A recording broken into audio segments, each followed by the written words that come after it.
What's going on, guys? Welcome back to another Halloween Kills update video. Today we're going to be going over some new images that were released, as well as some plot details that were revealed because of these images, and just get my thoughts and reactions of it.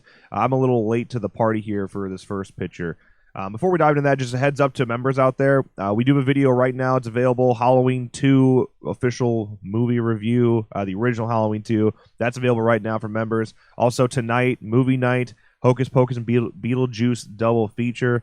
So if you're a member, please be watching your community tabs so you don't miss out on any of that exclusive content. And if you're not a member, consider joining. Join them below or link at the top of the description. To all members out there, thank you so much for your support. I love you very much.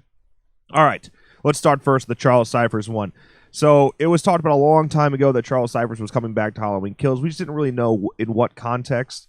Was he still going to be the sheriff? Was he going to be coming back for, there's a lot of rumors going around, like why everyone's coming back in towns. We're seeing like Lindsay coming back and Nancy Stevens is involved again. We're seeing Tommy Doyle's character coming back, like just all these characters coming back, and for what reason? And so like a funeral was maybe something that could have brought him back into town or something like that. But for Charles Cyphers, it seems he's actually legitimately still Sheriff Lee Brackett, which is pretty crazy, by the way. I don't know how realistic this situation is. I mean, Charles Cyphers is 80 years old, so I don't really understand how they're going to make this work. Also, like we saw Halloween 2018. We saw that he wasn't there. So I'm intrigued. I'm wondering where they're going to go with Charles Cyphers and the character of Sheriff Lee Brackett. Because I just never expected him.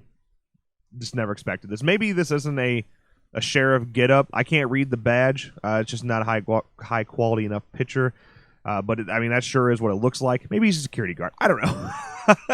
I'm really curious though where they're going to take that. Let me know your thoughts, comments below, where you think they're going to go with Charles Cyphers' character. Where was he in Halloween 2018 if he still is the sheriff of Haddonfield? These are the things that make me ask questions. Regardless, I'm excited that Charles Cyphers is back.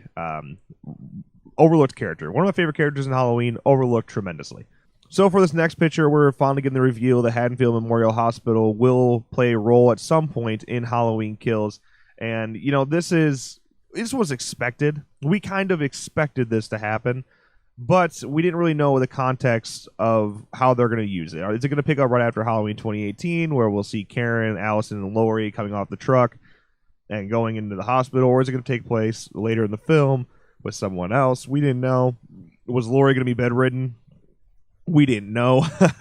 So it was exciting regardless to see this. But now, with a new picture coming out, this picture was just revealed yesterday from behind the scenes of Halloween Kills. Jamie Lee Curtis back on set. As you can see, she's coming out of the truck that she was in Halloween 2018. At least that's definitely what it appears. Wearing the same wardrobe. She's still bloody. And we can see the stretcher there to go to the hospital and the ambulance in the background. So it looks like we are going to pick up right after Halloween 2018, continue that story, and go into the hospital. And there will be something going on in the hospital in Halloween Kills. How much? Is it going to be like the original Halloween 2, where the whole movie takes place there? I doubt it, but there is a chance of that. And this kind of brings up this could be concerning for some people. Are we really just going to get like a cut and dry repeat of Halloween 2, or are we going to get something a lot different? And it seems, Lori's moving here, and she's up on her feet, and I'm willing to bet that she's going to probably try to ignore help from paramedics and trying to walk off like a badass. That I would assume that's kind of the role they're going to take for here, because in Halloween 2, one of the biggest complaints in that movie, which is what we just talked about in our member review, is the fact that she doesn't really do anything in Halloween 2. She just kind of is bedridden. She doesn't really say much. She doesn't do much. She's just kind of there. And that takes away from how powerful her character was in the first one and the steps she took. Maybe it's realistic. It was a traumatized character, but I don't know, especially the Lori we have now and 40 years later, I just don't think that's so much the case anymore. I think she's going to be a real tough bitch. All right, I think she's gonna kick some ass in Halloween Kills. So I am curious where they go with it. How much of the film is going to take place in the hospital, in Haddonfield Memorial Hospital, and how close is this really going to be to the original Halloween 2? That's kind of that's kind of where I'm at with that. Let me know your thoughts, comments below. Where do you think they're going with the hospital? And what do you think the film's actually going to take place for the most part? What steps are they going to take here? Let me know your thoughts in the comments below. But that's going to wrap up today's video. If you enjoyed, make sure you drop a like and subscribe to our channel for more videos like this one. And of course, as always, thank you guys so much for watching. And we'll see you next time.